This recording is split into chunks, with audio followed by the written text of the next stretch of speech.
Muy buenas noches, bienvenidos a Signo Pesos, la economía al alcance de su pantalla. Estos son los temas claves de hoy. Alistan una emergencia económica. El presidente Gustavo Petro volvió a abrir esa posibilidad ante las necesidades que se están derivando de la ola invernal en el país. ¿Sería legal en este momento? ¿Qué alcances tiene una declaratoria de esta medida excepcional? Lo analizaremos con el ex viceministro de Hacienda, Andrés Escobar. El gobierno intervendría a la CREG. Desde Cartagena, el presidente Petro dijo que apelará a esta figura para ponerle coto al problema de las altas tarifas de la energía. Además, confirmó fecha para la reapertura de la frontera con Venezuela. Les tenemos los detalles. Migrantes podrán acceder a servicios financieros. La compañía de financiamiento Ualá anunció que 1,5 millones de migrantes que hay en Colombia provenientes de Venezuela podrán beneficiarse de sus servicios. ¿Cómo deben hacerlo? Natalia Ríos, gerente de Ualá Colombia, nos explicará todo. Y comenzamos esta emisión hablando de un anuncio del presidente Gustavo Petro que generó polémica. Se trata de la posibilidad de decretar una emergencia económica para poder atender los estragos de la ola invernal que cada vez será más fuerte y se extenderá varios meses. Veamos primero lo que dijo el primer mandatario. Si a eso se le suma la crisis económica mundial, si a eso se le suma la guerra que dispara el precio de los fertilizantes, entonces tenemos la tormenta perfecta. Y el resultado de esa tormenta perfecta se llama hambre. Claro que lo he pensado. ¿No es el momento acaso de una emergencia? Los congresistas podrán opinar, los medios de comunicación a nivel nacional, la sociedad toda.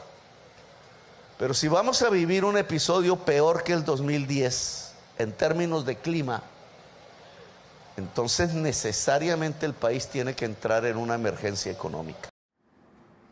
Pero, ¿qué es exactamente una emergencia económica y qué requisitos hay para poder decretarla? Para analizar el tema, saludo al doctor Andrés Escobar, ex viceministro técnico de Hacienda y actualmente presidente de eConcept. Doctor Escobar, buenas noches, bienvenido a Signo Pesos.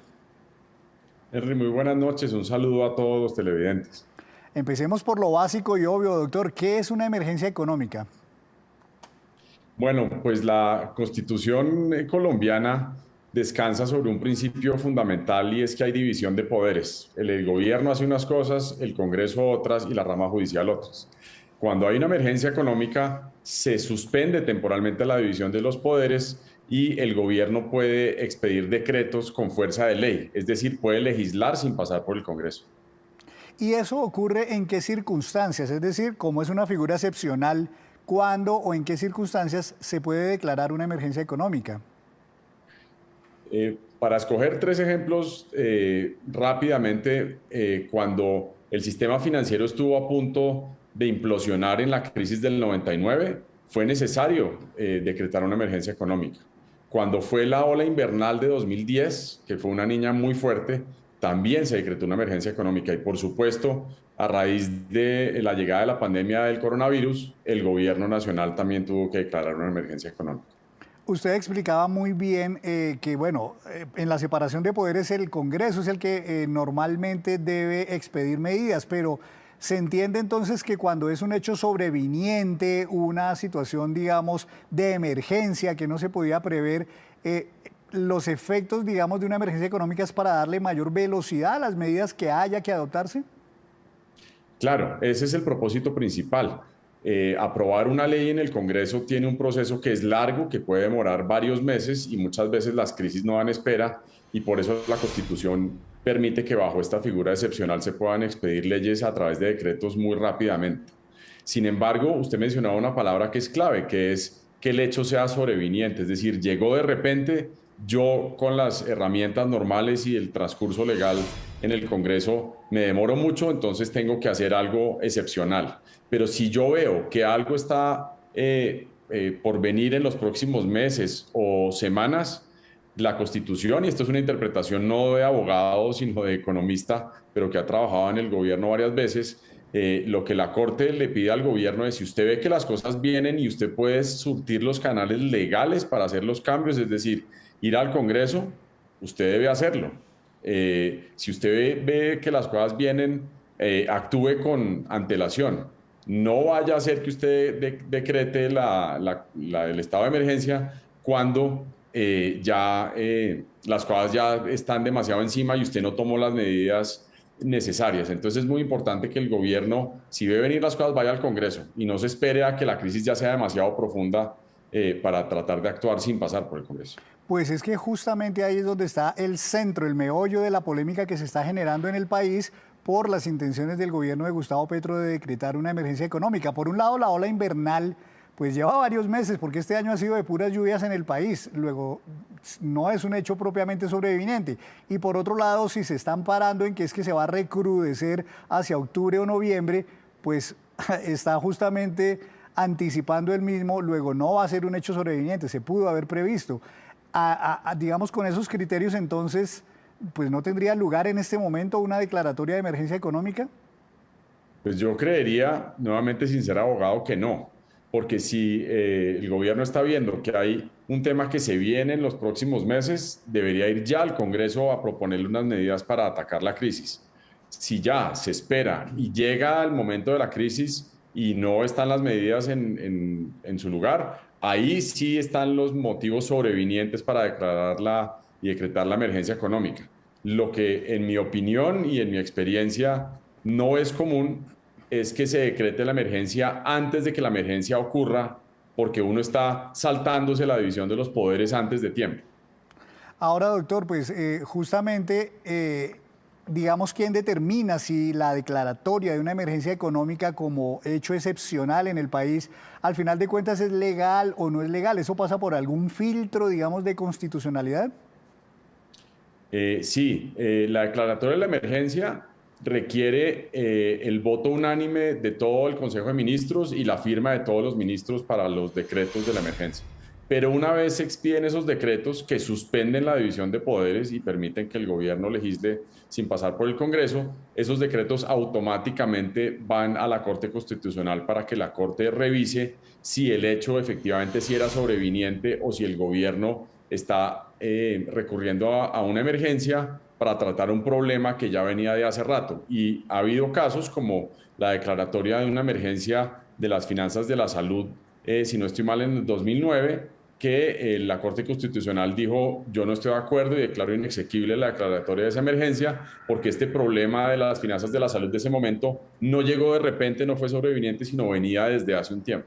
Sí, así es, que yo también tengo registrados por ahí tal vez como de los 6 o 7 casos en que se ha declarado emergencia económica en Colombia, que en un par de casos efectivamente la Corte terminó declarándolo ilegal o inconstitucional. Exactamente, doctor, ¿qué tipo de medidas permite adoptar, en este caso para el Ejecutivo del país, una emergencia económica? Digamos, lo que se busca es que reordenar el presupuesto nacional, es decretar nuevos impuestos, o digamos, ¿qué tipo de medidas le puede facultar una emergencia económica al gobierno para adoptar, digamos, con carácter extraordinario?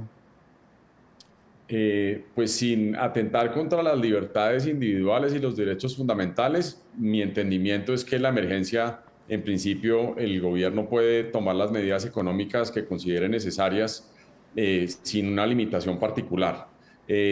Como puede pasar leyes por decreto, puede, por ejemplo, ampliar el presupuesto nacional, puede crear impuestos o puede suspender impuestos. Por ejemplo, cuando hubo el cierre de la frontera con Venezuela en una emergencia, se suspendió el cobro de IVA en la frontera.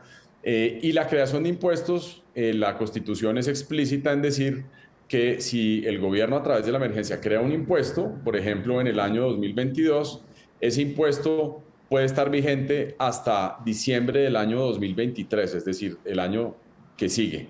Y si el gobierno pretende que ese impuesto se vuelva permanente, pues tiene que ir al Congreso después, probablemente en 2023, y volver ese impuesto permanente. La emergencia económica nunca puede crear tributos de forma permanente. Exactamente, entiendo también eso, que son medidas temporales, que además entiendo, doctor Escobar, que el gobierno, una vez declara la emergencia económica, tiene un tiempo limitado para adoptar las medidas necesarias, las que considere necesarias. Entiendo, si no estoy mal, que son como 30 días prorrogables o 3 meses prorrogables. No recuerdo cuál es el término que establece la ley. Entonces, la mecánica es, hay un decreto que declara la emergencia y en ese decreto, que es firmado por todos los ministros, el gobierno dice por cuánto tiempo la va a decretar. Y después, al amparo de ese decreto inicial, saca los otros decretos con fuerza de ley que pueden modificar los impuestos, el presupuesto, etc. La Constitución dice que la declaratoria de la emergencia no puede ser, tiene que ser por periodos de máximo 30 días y máximo puede haber 3 de esos en un año. Es decir, el país no puede estar más de 90 días en situación de emergencia económica. El gobierno, cualquier gobierno, en este caso el de Gustavo Petro, si declarara una emergencia económica, tiene que tomar medidas estrictamente relacionadas con el hecho sobreviniente que origina la emergencia económica, o eventualmente puede, digamos, acceder a expedir decretos con fuerza de ley en otras áreas, en otros campos no relacionados con el motivo de la emergencia. El artículo de la Constitución, que es el 215, es bastante claro en ese sentido, y es como el gobierno está tomando una facultad que es normalmente del Congreso, la puede usar solo para tomar medidas que enfrenten el problema particular que dio lugar a la declaratoria de la emergencia. Si el gobierno, cualquiera que sea, se pone creativo y empieza a tratar de solucionar otros problemas, aprovechando que puede expedir leyes a través de decretos, pero que no estén relacionados con el tema que llevó a la declaración de la emergencia, esos con toda seguridad se caen en la Corte Constitucional. Doctor Escobar, quisiera hacerle una última pregunta sobre lo siguiente. Es claro, y muchos lo han dicho, que desde que ganó en las elecciones el gobierno de Petro y más ahora, digamos, que ya está gobernando y con las medidas que está, digamos, alistando o tramitando, como es la reforma tributaria, pues ha habido mucha inestabilidad, mucha incertidumbre alrededor de si invertir o no invertir en el país. Traer a colación este tema de la emergencia económica le imprime todavía más incertidumbre a Colombia en materia económica. ¿Puede eventualmente esto generar mucho ruido para quienes tienen o tenían intenciones de invertir en nuestro país? Pues muchos inversionistas que traen dinero a Colombia llevan muchísimos años viniendo a traer plata al país. Es decir, son inversionistas que han tenido que enfrentar situaciones en el pasado en donde los gobiernos han tenido que decretar emergencias económicas. Entonces, en ese sentido, el solo hecho de decretar la emergencia creo que no les pararía los pelos de punta.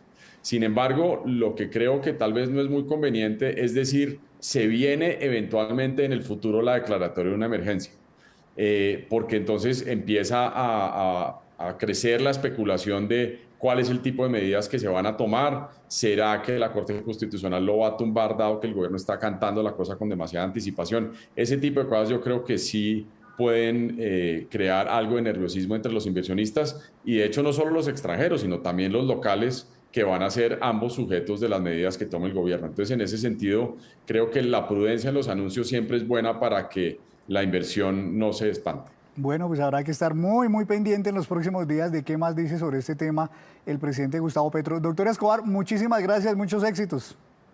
A ustedes por la invitación y que tengan una muy buena noche. Muchas gracias. El doctor Andrés Escobar, presidente de eConcept. Y otro importante anuncio que hizo hoy el presidente Gustavo Petro se originó en Cartagena. Se trata de su intención de intervenir la Comisión Reguladora de Energía y Gas, la CREG, ante las altas tarifas del servicio de energía. Petro anunció que apelará a un artículo del plan de desarrollo del gobierno pasado de Iván Duque para hacer esta intervención y asumir desde el Ejecutivo las funciones regulatorias de la CREG, y contra la cual hay señalamientos de que no ha hecho nada para solucionar el grave problema de las fuertes alzas en las tarifas de energía que se ha visto durante este año. Las comisiones reguladoras son para regular los mercados en función del derecho universal, no para firmar los procesos de especulación financiera, como hasta ahora han realizado. Tenemos un artículo de una ley hecha por Duque, su plan de desarrollo. Él la pensó para él, obviamente para él no, sino para su gobierno. Nos permite asumir las funciones de la CREG. Ese artículo lo vamos a usar. Tenemos primero un espacio de diálogo, pero Duque nos habilitó y el Congreso de la República para asumir las funciones de la CRE. Hacemos así una primera pausa, pero cuando regresemos, espere cómo va el sector de las fintech o plataformas financieras en nuestro país. Ya nos vemos.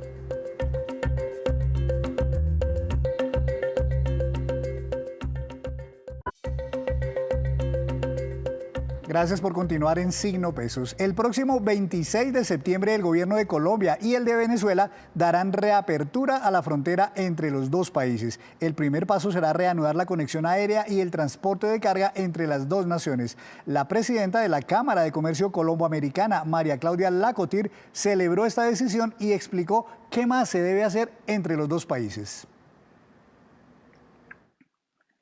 El anuncio de apertura de la frontera entre Colombia y Venezuela el próximo 26 de septiembre es positivo. Esta apertura significa poner de presente los intereses de sus pueblos. Implica comenzar a corregir las enormes lagunas de informalidad e ilegalidad que se fueron apoderando de la franja limítrofe por la ausencia de mecanismos de control y la desconexión entre las autoridades.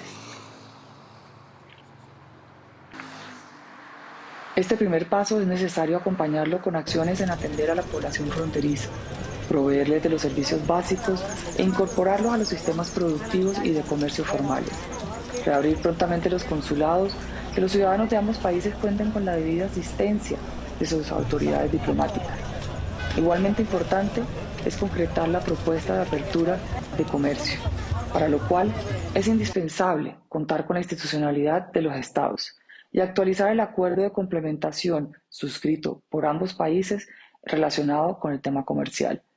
Esta actualización debe ir acompañada de los mecanismos de comercio justo, de libre competencia, solución de conflictos, incentivos a la inversión y un marco jurídico para los beneficios arancelarios. Tenemos que construir sobre las experiencias aprendidas y no podemos olvidar que es importante establecer cimientos basados en la institucionalidad que genere confianza y garantías. Y hablando de Venezuela y de los cientos de miles de migrantes que hay en nuestro país provenientes de esta nación vecina, hay una buena noticia. Muchos de ellos podrán acceder a servicios financieros a través de la plataforma Ualá. Doctora Natalia Ríos, gerente general de Ualá en Colombia, muy buenas noches, bienvenida a Signo Pesos. Henry, muchísimas gracias por la invitación, estamos felices de estar acá. Antes que nada, expliquémosle para quienes no conocen todavía Ualá, ¿qué es exactamente Ualá? Claro, Ualá empezó en Argentina hace casi 5 años como una compañía que empezó otorgando tarjetas prepagadas en Argentina, fue teniendo un crecimiento exponencial. Hoy en día tenemos más de 4 millones de usuarios en Argentina, tenemos una operación también de más de 500.000 de personas en México y lanzamos en Colombia en enero de este año como una compañía de financiamiento obviamente regulada por la Superintendencia Financiera Colombiana, proveyendo una cuenta con una tarjeta débito Mastercard Internacional para todos los colombianos, todas las colombianas y ahora los extranjeros y particularmente los venezolanos que tengan PPT y que sean mayores de 18 años. Entonces estamos muy contentos de poder anunciar eso y más con todo lo que estaba diciendo ahorita María Claudia. Exactamente, entonces antes de hablar de los migrantes y cómo lo van a hacer, una vez uno tiene esa tarjeta de Ualá, ¿qué tipo de servicios adicionales tiene? ¿Es solamente para guardar plata o se puede también para transferir, para pagar, para qué exactamente?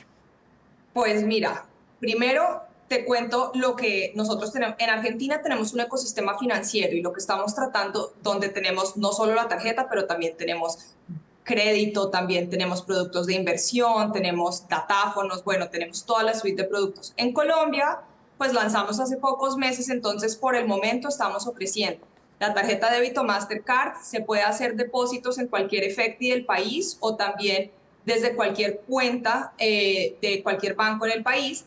Tienes manera de pagar tus servicios públicos, de hacer recarga de celulares, obviamente puedes transferir a cualquier cuenta del sistema financiero colombiano y realmente lo que nosotros damos de valor agregado es que todo es gratis. Nosotros no tenemos cuota de manejo, no tenemos cuota de emisión de la tarjeta, no cobramos por los primeros 2 retiros al mes, y no cobramos por hacer ningún giro desde Ualá ni a otro Ualá, pero tampoco a ningún banco del sistema financiero. Estamos realmente tratando de pasarle a los usuarios los ahorros de ser una entidad 100% digital.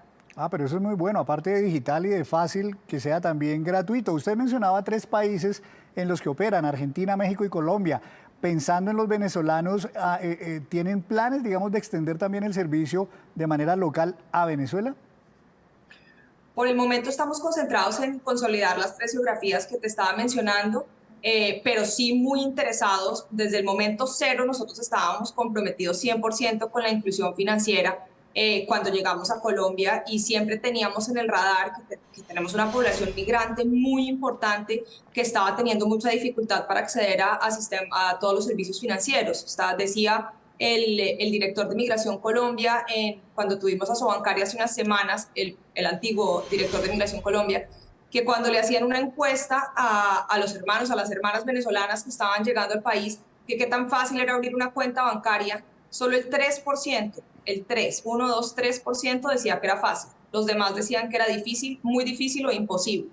Entonces, realmente sabemos que era una necesidad muy importante. El último número es que hay 2.477.000 venezolanos en el territorio colombiano que, una vez más, como lo decía María Claudia, se tienen que integrar en el sistema del país, en la economía del país, tienen que tener manera de poder recibir sus salarios, de poder tener sus emprendimientos, y para eso es absolutamente fundamental estar integrados al sistema financiero, y eso es lo que nosotros queremos aportar. ¿Y esa dificultad que tienen los migrantes venezolanos en Colombia para acceder a servicios financieros, a qué se debe? ¿Es por falta de documentos o por qué exactamente? Pues yo creo que Migración Colombia y el gobierno han hecho una tarea bastante importante en documentar a todos los migrantes venezolanos y en proveerles con su PPT y sus permisos de permanencia temporal para poder estar documentados, pero era una población que es relativamente, no lleva tanto tiempo en el país, entonces de pronto muchas entidades financieras no han llegado a adaptar sus procesos para permitirles abrir cuentas. O sea, este documento realmente les debería permitir integrarse con el sistema financiero, pero hasta el momento no se ha visto tanto como quisiéramos, y pues por supuesto hacerle una invitación a todos los demás compañeros y a todos los otros bancos digitales y compañías de financiamiento que se unan a este esfuerzo, porque creo que aquí hay espacio para todos, y realmente entre más competencia haya en este espacio, pues más ganan los venezolanos y los usuarios. Pues ahí justamente es donde entran ustedes desde Ualá para, digamos, servir como solución para muchos problemas de estos. ¿Qué exactamente debe hacer, doctora Natalia, un inmigrante venezolano que está en Bogotá, en Cúcuta, en Cali, en Medellín, en cualquier ciudad de Colombia, para abrir su cuenta en Ualá y poder empezar a usar todos los servicios que ustedes le ofrecen? Es un proceso muy sencillo. Si tienen un teléfono inteligente, van al App Store o al Play Store, se bajan la aplicación de Ualá. La aplicación de Ualá se escribe UALA. La bajan, hacen una vinculación muy corta, no se demoran más de 4 minutos. Y por supuesto también a todos los colombianos que me estén oyendo, el producto es para todos y para todas. Entonces, no se demoran 4 minutos por ahí haciendo la vinculación, los validamos los documentos y en menos de 10 días tienen su tarjeta débito Mastercard, 0 costo una vez más, en la dirección que nos provean para que la puedan empezar a usar. Y eso también es muy importante porque obviamente le abre las puertas a los servicios que yo le estaba diciendo al principio, pero también son estas personas que llegan a un país nuevo, que no tienen ningún tipo de historial crediticio. Si bien nosotros en este momento no estamos ofreciendo crédito a ningún cliente, las personas empiezan a transaccionar y a crear una historia dentro del sistema que después pueden llevarse a cualquier lado, sea con nosotros eventualmente o puede ser con cualquier otra entidad. Lo que salió recientemente del Open Banking le permite a los usuarios ser dueños de sus datos, ir con esos datos y decir, mire, yo llevo siendo cliente de Ualá 6 meses, esto es lo que yo he hecho, ustedes me pueden ofrecer crédito y llevarlo a otras instituciones financieras. Entonces, yo creo que es muy, muy importante empezar a construir ese historial también dentro del sistema financiero en el país, pues a donde están llegando a establecerse. Para que quede claro, las fintech normalmente deben hacer un proceso de validación de la identidad de la persona o del usuario que está abriendo la cuenta. En el caso de los colombianos, lo hacemos con la cédula de ciudadanía. En el caso de los venezolanos, ¿con qué documento lo podrán hacer? En el caso de los extranjeros, lo pueden hacer con la cédula de extranjería o en el caso de los migrantes venezolanos, con el PPT. Ah, ok, con ese documento pueden validarse y empezar ya a disfrutar de los servicios. Tal cual.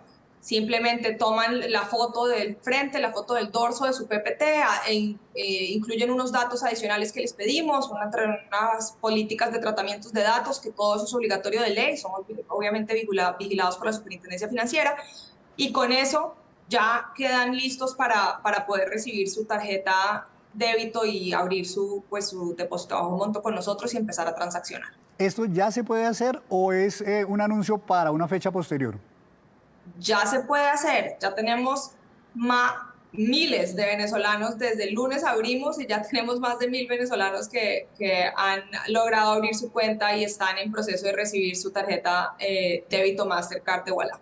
Pues esa justamente es mi última pregunta. Si hay poco más de 2 millones de venezolanos en Colombia y posiblemente va a haber muchos más ahora que reabran la frontera y muchos ya podrán pasar incluso legalmente, digamos, la meta de ustedes es llegar a cuántos, digamos, en el resto de este año, por lo menos. Quisiéramos invitarlos a todos. Creo que realmente la necesidad es muy, muy grande. El último número que tenía publicado Migración Colombia es que de esos 2.477.000, ya son más de 1.600.000 que tienen el PPT. Creo que estaban esos últimos datos que tienen en la página, pero estoy segura que ya son más. Entonces, realmente quisiéramos que estuvieran todos.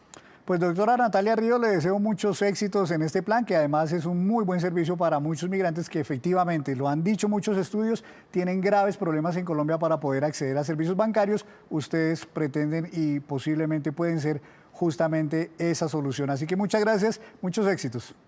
Muchas gracias a ustedes por recibirnos, invitarlos a todos los colombianos, los venezolanos y los extranjeros a que abran su cuenta Ualá y que nos den la oportunidad de volverse parte de nuestra familia. Muchas gracias. Feliz Natalia noche. Ríos. Claro que sí, Natalia Ríos, ella es la gerente general de Ualá en Colombia. Hacemos otra breve pausa y ya les contaremos datos interesantes sobre el avance de las fintech precisamente en nuestro país. Y gracias por mantenerse en Signo Pesos. Esta es la cifra económica del día. 580 y corresponde al número de municipios en Colombia que tendrán elecciones cafeteras este año. Están distribuidos en 20 departamentos del país. Esas elecciones se realizarán precisamente este fin de semana y abrirá la participación de más de 330.000 caficultores. Con este proceso se busca la elección de 4.824 representantes de los caficultores en los órganos de dirección de la Federación de Cafeteros. Estos representantes se posesionarán en noviembre de este año. Y ahora le doy paso a nuestro experto en negocios y empresas, Juan Fernández. Buenas noches. ¿De qué información nos quiere hablar hoy? Buenas noches. Todas estas empresas nacientes tecnológicas llevaban una buena temporada sin recibir capital de riesgo o líneas de crédito aquí en Colombia. Hoy la situación global, los riesgos, la consecución de capital es muy difícil y lejos vamos a estar seguramente de esas cifras de años anteriores superiores, periodo a periodo, a más de 2.000 millones de dólares de apuestas de estas firmas de capital para empresas nacientes colombianas. Por eso se acomoda el caso hoy de Plural, una fintech, que son estas empresas que con la ayuda de la tecnología y sin ser bancos prestan servicios financieros y que ha obtenido una línea de crédito de unos 20 millones de dólares, unos 90.000 millones de pesos. Lo que hace Plural es dar microfinanciamiento para iniciar emprendimientos a personas naturales que van hasta los 2 millones de pesos inicialmente y de alguna manera son modalidades que van sobre esas necesidades de pequeñísimos emprendimientos que recurren a altos intereses en la calle. Juan, ¿y esos recursos de dónde provienen? Pues en este caso, esos 20 millones de dólares vienen de Fasanara Capital, que es un fondo global de fintech con sede en Londres, con más de 3.500 millones de dólares en activos bajo gestión. Y este es el primer desembolso que hace esta empresa a una compañía en América Latina. Dicen los datos de la industria y coinciden los de Plural que menos del 10% de las microempresas tienen acceso confiable al crédito formal o soluciones de pago eficientes. Un crédito pues, puede tardar 2 meses, incluso más, en un banco corriente, y lo que hace la compañía es ofrecer una solución digital que proporciona acceso al crédito, una cuenta digital y también una tarjeta de débito.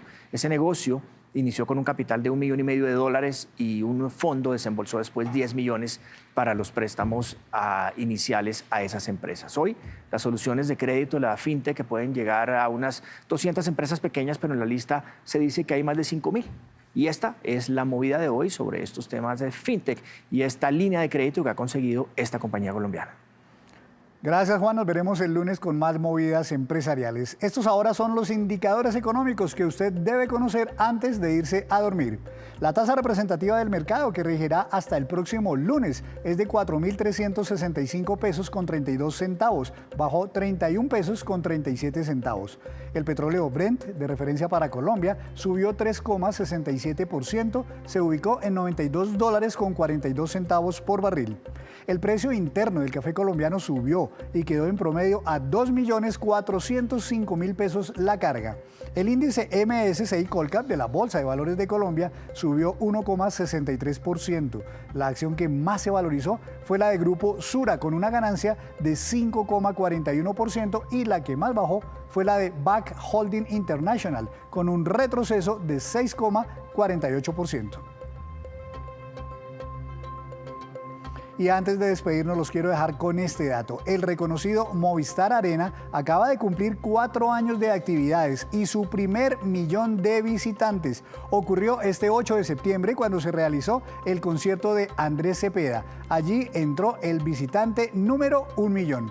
Movistar Arena reportó que ya ha sido escenario de 160 eventos musicales y culturales. Así que felicitaciones al Movistar Arena. Y así terminamos por hoy, pero los esperamos el próximo lunes con una nueva emisión y toda la información económica que usted necesita saber. Esto es Signo Pesos, la economía al alcance de su pantalla. Buenas noches, feliz fin de semana.